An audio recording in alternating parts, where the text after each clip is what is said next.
جو لوگ اپنے مال اللہ کی راہ میں صرف کرتے ہیں ان کے خرچ کی مثال ایسی ہے جیسے ایک دانہ بویا جائے اور اس میں سے 7 بالیں نکلیں اور ہر بال میں 100 دانے ہوں۔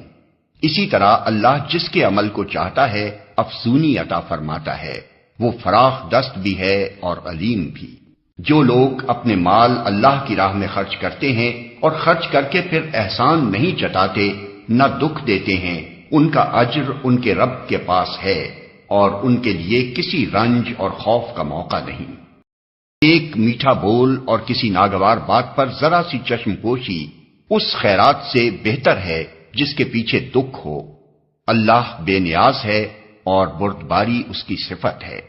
اے ایمان لانے والو، اپنے صدقات کو احسان جتا کر اور دکھ دے کر اس شخص کی طرح خاک میں نہ ملا دو جو اپنا مال محض لوگوں کے دکھانے کو خرچ کرتا ہے اور نہ اللہ پر ایمان رکھتا ہے نہ آخرت پر۔